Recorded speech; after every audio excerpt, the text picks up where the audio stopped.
we will do a workout. I just want to give a little bit of information as well, because I haven't really gotten a chance to talk to everybody beyond what we've talked about in the messages. My goal with this program is to get everyone doing at least the knees over toes, the 2 ballet strengths, and 1 cardio a week. If you're hitting those 4 days, the improvement in your overall strength and even cardiovascular capacity is going to be pretty good. If you're struggling to get those 4 days, for anyone who's not on the call and you are struggling to get those 4 days, it's not going to be bad, but you're not going to necessarily get to the same adaptation as you would if you got all 4 of those days. Now, what I will say, and this is a learning experience for any dancers out there, is that you have to be very good at balancing your dance training with your extra training. Okay, because dance specifically doesn't make you stronger, and it doesn't work on cardiovascular capacity. As you would notice, Daisy, just coming back to ballet classes hasn't necessarily made you feel more fit. It's just gotten you back into doing the movements from dance again, right? And so, and this is something that I wish that I had understood better in my dance career, because I probably would have lasted longer without as many injuries. You have to do a certain amount of cardiovascular and a certain amount of strength training, because unless you're rehearsing 6-7 hours a day, very intensive work, your body's not going to have that adaptation that it needs in order to go into performance. And then you're going to end up probably getting injured at some point throughout the season. So maintaining strength, maintaining cardiovascular capacity, really, really important. And doing it in a way, obviously, that's fun, that's enjoyable, that doesn't feel tedious, because otherwise you're not going to get it done. As dancers, we like to be creative, we like to do fun stuff, so that's why I've put that ballet kind of stuff in there for you, so that you're still getting your lunges and your squats and your push-ups, but you're doing it in a way that's enjoyable. Okay? All right. Now that I've said all that, let's get started. I'll spotlight myself.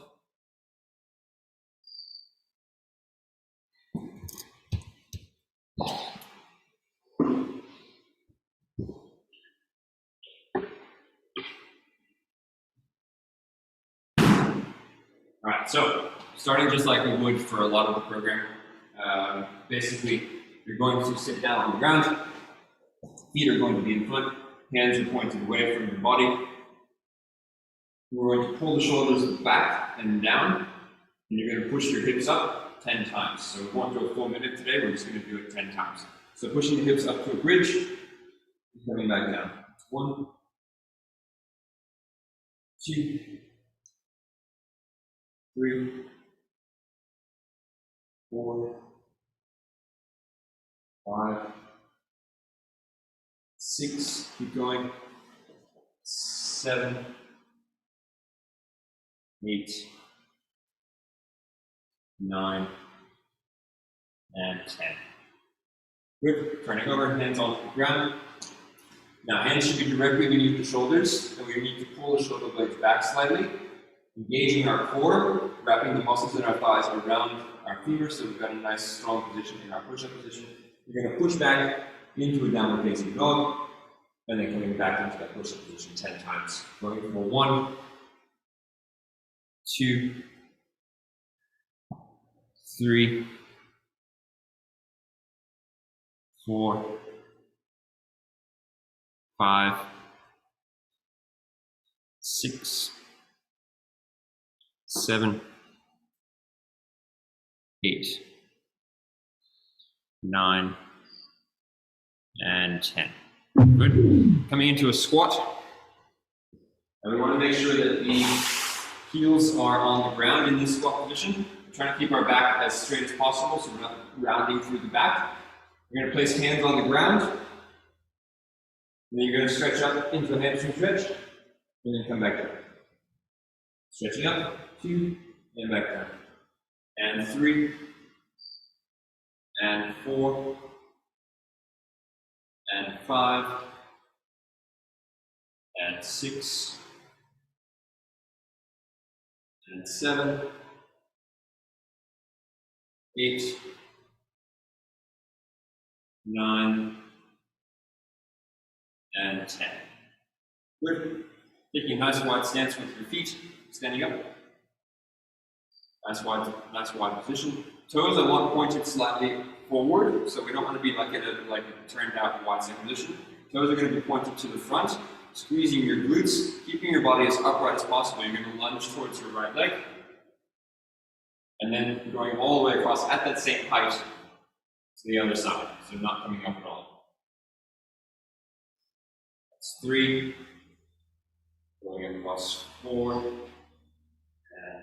5, 6, 7, 8, 9, and 10. Good. Coming back down to the ground, into a lunge position, so you're going to lunge as far forward as you can, keeping that back toe tucked, and the hip turned in. You're going to pull the knee off the ground and back down. Off the ground and down.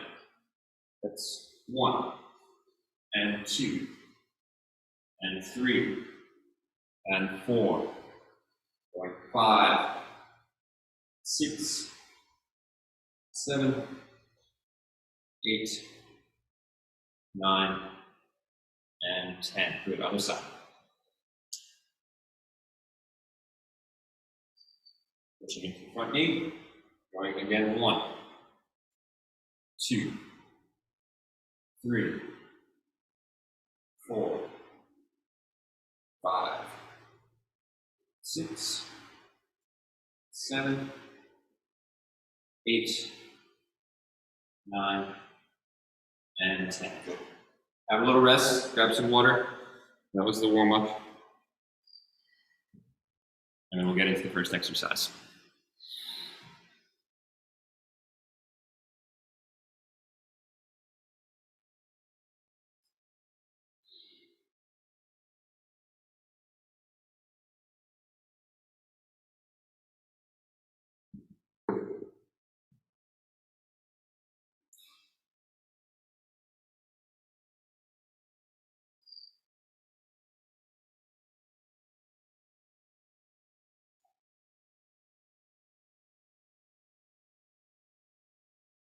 All right.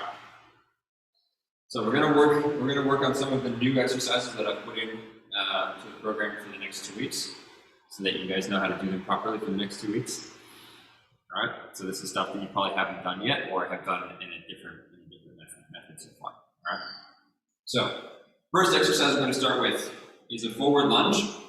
You're going to lunge as far forward into that knee as you possibly can while maintaining a good position. So in this position, as we lunge forward, you're keeping that knee over the toe, you're lunging as far forward as you can, and then you're pushing back from that front leg to releve.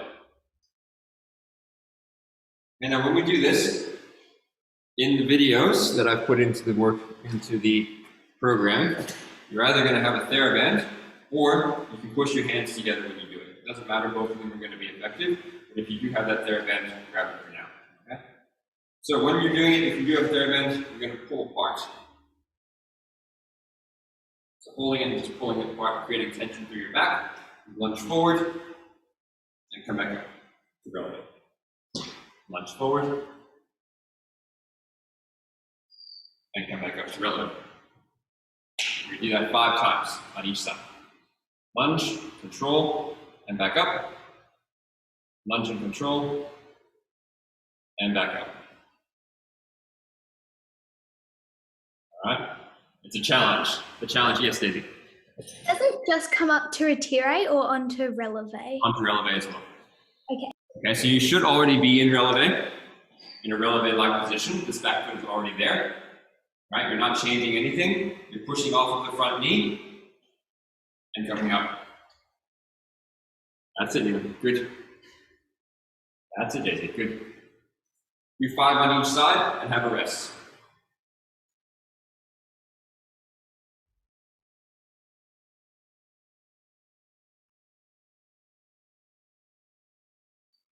Once you've done 5 on the other side, have a rest. Keep that knee going straight over the toe, Elin. Don't let the leg cross over. Straight forward, knee over the toe, and back up. That's it. Good.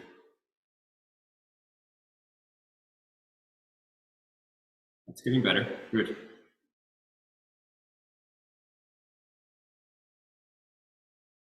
So with that band, you really want to create tension in the back, so it's not just kind of holding the band and soft. You're creating tension in the back and really holding that position, making sure that it's staying tight the entire time. What that's going to do is activate your back as well. So if you've taken class with me, you know that when I say hold the first position, I'll say make sure that your back is really engaged. This is creating that connection, and you'll feel that when you do it properly, your balance is better. So you're going to be able to when you go into that lunge and come back, instead of kind of wobbling, you're going to get directly to that same thing. Yeah. Good. Have a rest, girls. Have a rest. We'll do one more set of this, and then we'll move into the next one. Now, as you go through this program and you start to get more, get stronger, you want the lunge to get all the way to there. Okay, so it's working really to get the hamstring at the same position as the calf muscle. So we're pushing as far forward as we can, and then from there, pushing back up. Doesn't mean you have to do that now, but as you get stronger, progress to that point. That's it. Yes, good. Let's go again, another 5 on each side.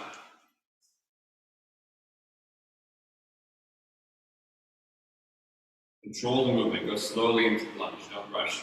Take your time, step forward, control it down, and then come back up. That's it.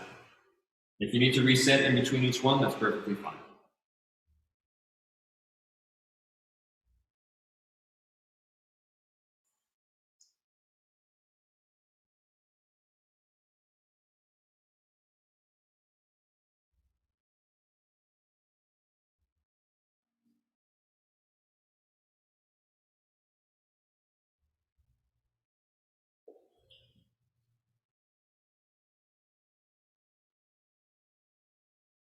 Good, girls. All right, have a rest. Rest, good. Okay, so you can see how this one is going to be quite a challenge from a balance perspective as well. It's not just about the lunge and the strength of the lunge, but it's also going from that push from here back up to that position. Now, for example, let's say that we were to do a grand port de bras. It's exactly the same movement. Okay, so there's no difference in this as far as technical ability is concerned. And it's going to train you to be able to push from that front leg onto the back foot. Right? It's also the same thing with a tolier, piqué, pushing from one leg to the other to releve. Okay, so that's why I put it in there, to help you to develop that ability to push from one leg at a very deep position to the other leg, right? Using the right strength to do that. Okay, great. Next one, you're going to tie this to a bar.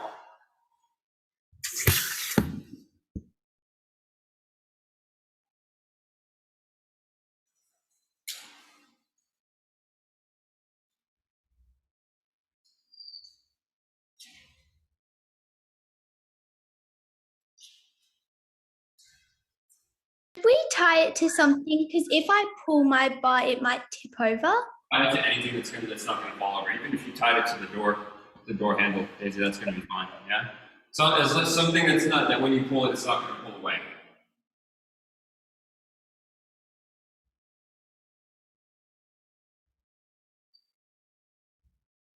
So it should create a loop so that you can put your hand inside that loop.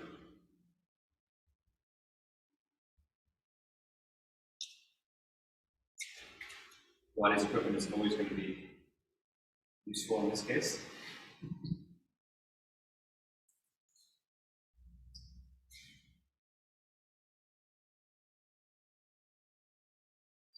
So we have two parts to this exercise. One is going to be from the plie from the outside leg, the other is going to be from the inside leg. Okay, so we're going to start with this arm in second position, both arms in second position. You're going to plie, and you're going to bring the outside leg to retiré without twisting and turning.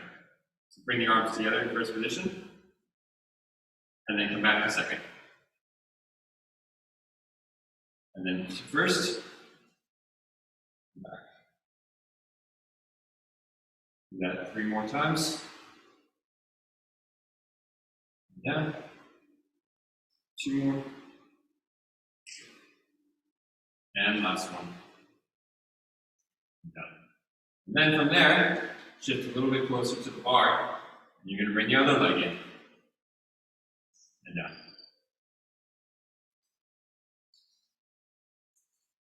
Doing that 5 times. So the opposite leg to what you did the first time. Point from second position, Ewan. So bring bring both arms to second position, get farther away from the band. No, same hand.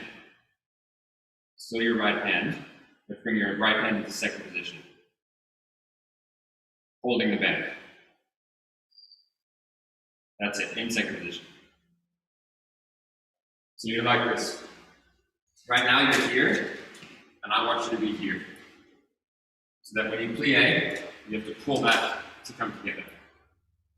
Yeah, that's it. Once you've done 5 with the inside leg, Daisy, turn around and do the other side. That's it, Ewan. Good. Good.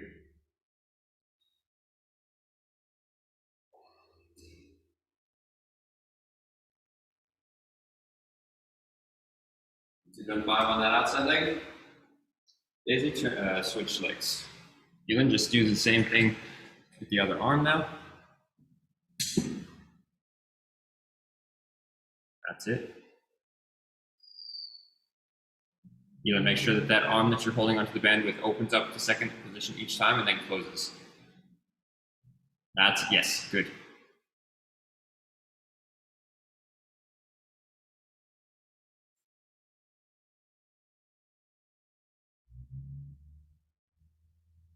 Okay, so this exercise specifically, as you can tell, is to help with pirouettes and your pirouette and your balance. Okay, it's also to help with that position of getting from here to here quickly. Yeah. So I'm sure you feel now, after you've done it, how much strength you have to have coming into the retire. That's it. Perfect.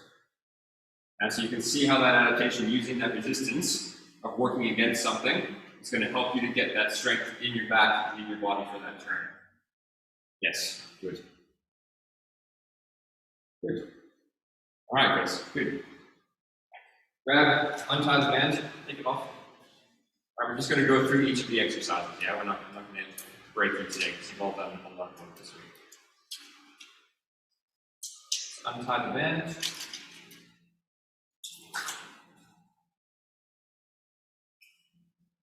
Grab a step or something that you can stand on.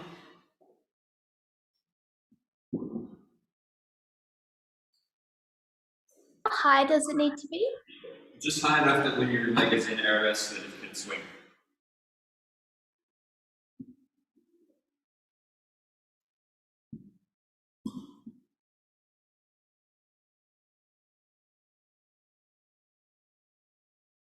And make sure you don't kick the bar behind you. Your leg's going to go into arabesque. So, the last 2 weeks we've been doing this exercise either with hands in second position or arabesque. I've seen a lot of this.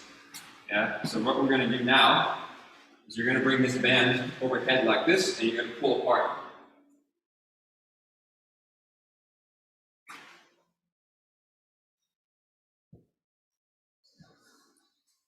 All right. So band is going overhead, pulling apart, and you're going to go 25 reps in plie with a flexed foot at the back.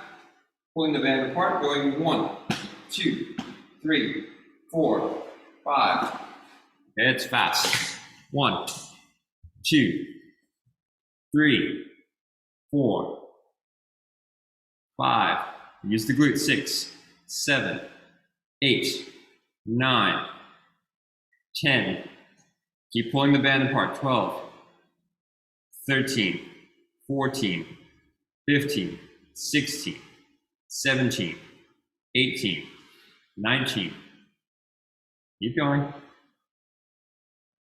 20, 21, 22, 23, 24, 25. All right, have a rest, girls, have a rest. Okay, so the point of this one, it's going to be hard because you have to go quickly, but in order to do that, you can't use your back. Because as soon as you use your back, you're going to go falling off of the block, which is what happens. So it's the glute that's doing the exercise. And as we lift the arms above the head, we're creating tension through the back. So we're pulling out to the side, and we're flexing the foot We're flexing the foot so that we can engage the external rotators. So the more flexed the foot is, that energy is going into the external rotator as we lift the leg. All right, here we go. Starting in 5, 4, 3, 2, 1. Going 1, 2, 3, 4, 5, 6. Use the glute. 7, 8, 9, 10, 11, 12, 13, 14, 15, 16, 17, 18, 19, 20, 21, 22, 23, 24, 25. Good. Okay, so when you do this in the program, you'll do 3 sets of that on each side. Okay, so there's 75 on each leg. Yeah. Now again, it's not about going nice and slow and controlling that. It's more about controlling the standing leg. So this leg that you're standing on, controlling this, not letting this turn in and out, and rotating through the back. And in this position, using the glutes over and over to lift that leg. That's it. Without changing your standing leg. As you keep that position, wherever you are, bend knee, plie, hold this, up, up, up. That's it. Okay? That's it, Ethan. Just stretch your knee a little bit more. Yes, good. Okay, good. All right, coming down to a mat, if you have a mat.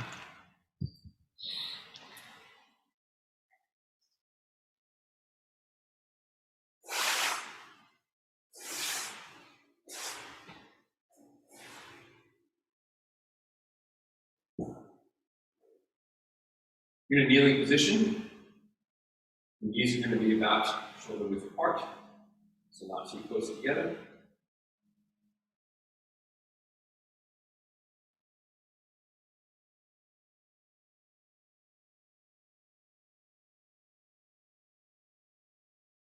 You're going to squeeze your glutes, engaging them the entire time, holding the core.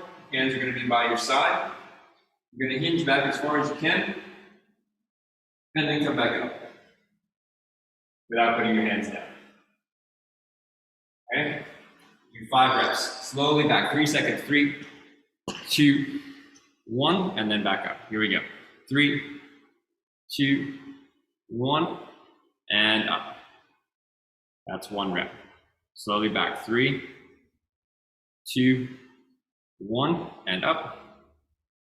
Again, 3, 2, 1. That's 3. Again, 3, 2, 1. That's 4. Not with your back, Elin. Hinge at the knees, not at the back. Don't arch back with your back. 3, 2, 1, and come up.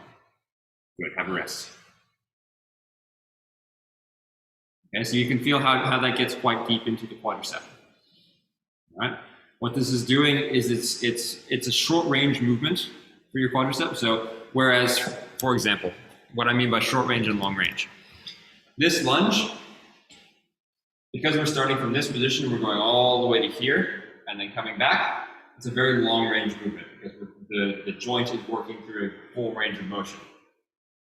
Okay, when we're starting in this position, we're already in a bent position. So we're already shortening the range of what that joint can go through. And so in that position, we're now intensifying that, shortening that range, and then coming back to the starting position. So it's what we call a short range movement.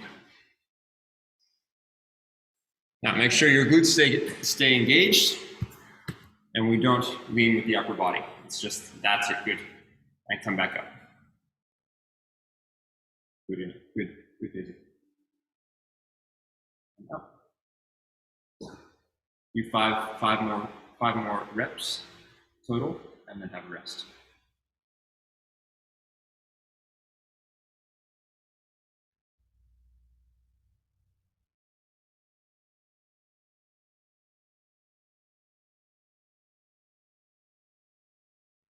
Good. Have a rest. Okay, so that one's going to be really important. It's going to help to strengthen your quadriceps. It's also, because it's short range, I would always suggest that you stretch out after a workout.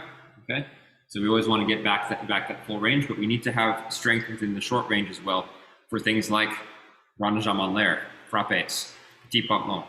Right? They are very short range movements, but they come from that hinging of the knee. So it's just as important to have short range and long range ability within our muscles. Okay, good. How are you girls feeling so far? All right, good. Okay, next one. We did those push-ups on the knees. We pushed up and then we raised one leg and then the arm. Yeah. This time we're going to do it without the push-ups. You're just going to stay in the push-up position, but you're going to be on your toes instead of on your knees. You're going to raise one arm up and one leg up and find your balance and then come back down. That's it. You do it 10 times total. Keep your hips in line. Don't raise the hips up into the air. Squeeze the glutes, hold the core, and try not to rotate as you lift opposite arm to opposite leg. Here we go. Going for 1, 2,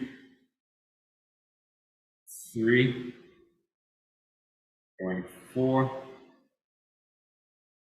5, 6, 7. Don't let your hips come up, Daisy. Keep your hips in the same position. 8, 9, 10. Good. So I'm guessing for one of those sides, one was going to be easier, one's going to be a little bit more difficult. Usually that's the way it is. One side usually feels pretty comfortable. The other side kind of feels twisted or not quite like you can hold it.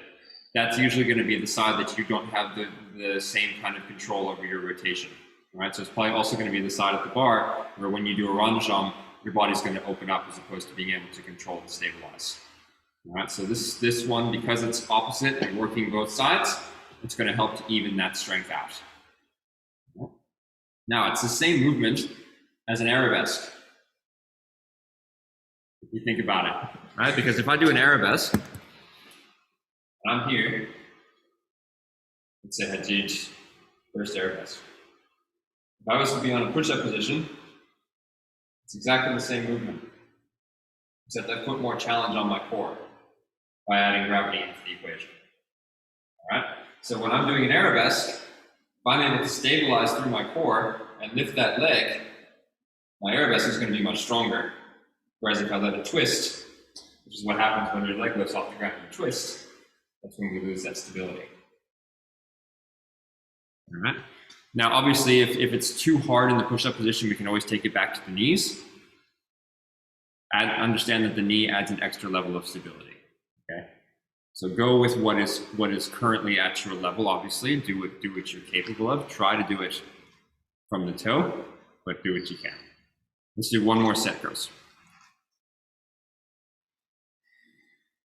Here we go. Opposite arm to opposite leg. Going for 1. And in. And other side, 2. And in. 3. In. 4. In. 5. And 6. 7. 8.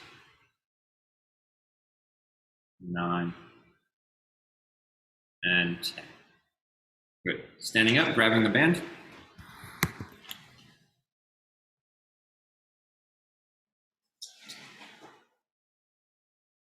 You're going to put a little bit of slack in the band so that it's not super tight already, but your hands are going to be straight up from your shoulders, holding it out in front of you. We're going to do 50 reps, going 1, 2, 3, 4, 5. All right, now give yourself enough flexibility in the band that you can do it rather easily because it's a high rep exercise, so you don't need to have high weight. All right, and I'll count you out. Here we go. In 3, 2. Still start with your hands at the front. You still want to get that full range of motion. Okay, so bring your hands a little bit closer together even, but let the band drop in the middle. That's it. And then going all the way out and all the way back in. That's it. Here we go. In 3, 2, 1. Going 1, 2, 3, 4, 5, 6, 7, 8, 9, 10, 11, 12, 13, 14, 15, 16, 17, 18, 19, 20, 21, 22, 23, 24, 25, halfway there, 26, 27, 28, 29, 30, 31, 32, 33, 34, 35, 36, 37, 38, 39, 40, 41, 42, 43, 44, 45, 46, 47, 48, 49, 50. Good, have a rest. All right, so this exercise is for the back of the shoulders. Yeah, if you think about when you're holding your arm out to the side, I'm sure I've said to both of you at one point or another, don't let your arms get behind your back. All right, because we have to be able to hold them in front of our body, which means that our shoulders need to be quite strong. Now, the other thing, if we're doing a partner, let's say we're in an attitude, for example, you're being partnered, and you're in an S hold position, so this kind of position, right? And you're going to be promenading on point. This part of your shoulder has to be able to lock in and not move. All right, so this is building that strength in your shoulders so that when you're being partnered, you have the ability to give the resistance that the guy needs in order to help you do what you got to do. Yeah, and I know it's painful. I know it hurts. And you get to 50 and you're just like, I just can't do it anymore. But that's what it's all about. Yeah? Good. How are you guys feeling? Good?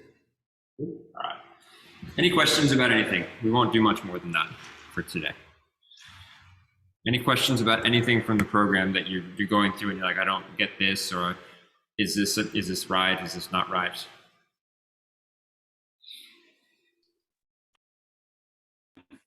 In the cardio day, are they going to be the same exercises? Yeah, I haven't changed cardio. Okay, I have a question. This one? Yes. From here, do you then jump straight onto the other leg? No. Or the middle? No, so you're jumping from 2 feet to 1 foot and then jumping again and then resetting. Okay, so the goal, the reason for this one, Daisy, is to help with your jump. All right, so when we jump from 2 feet to 1 foot, you have more power jumping from 2 feet than you do from 1 foot. All right, so what we're trying to do is jump as high as we can and rebounding and coming back. Jump as high as you can, rebound and back. Okay, so the goal is to get that feeling of landing and rebounding in one leg, because that's going to help to increase the height of your jump. Yes, that's it. Good. That's it. Thank you. Yes, Ian. So this one, when we're here, do we have to put our hands there, or can we put them on the ground? You can, so especially if you're going to have your back off the ground like that. I would suggest as you get stronger to try and get your back onto the floor. But I know in the short term, if the abdominal strength isn't there yet, getting the back on the floor can be a challenge. Okay, so use whatever resistance or less resistance you need in order to make it doable in the correct form. Does that make sense? So, for example, if you're going down and you're kind of in this arched position, that's not going to be a good idea. So you want to make sure that if this is where you are and you're able to maintain that core, you have to put your hands there. You're still getting a core workout. You're still getting that inner thigh connection in the batu. It's just that we're doing it in a way that's supporting our back as well. All right. And then as you get stronger, then we get to the point where we can hold this position, low back on the ground, and then we can bring the arms up and challenge that even more. Okay. All right, any other questions, guys? No? How's the backward running going? Good? Does it feel weird to run backwards? I like 5 minutes. Yeah. So if you're getting to a point where backwards running is really bothering you, you can do reverse step-ups. I'll put that in as an option later on in the program, but I want to get the backwards running as well, because what the running does is going to challenge you cardiovascularly too, right? Because it's hard to run. It's hard to run at all, and running backwards is even harder. That being said, if you want to add an extra challenge and you have a hill nearby, do some backwards running up a hill. All right. Obviously be careful. Don't go falling over on me. You know, be sure that you're safe about it. But running up the hill will add an extra level of challenge, and it's also going to get you stronger. Okay. Awesome. Good work, guys. I'll send through the recording of this to everyone, so they'll all see you guys working hard. All right. Thank you. Thank you. See you soon. Yeah. Bye, Daisy. Bye.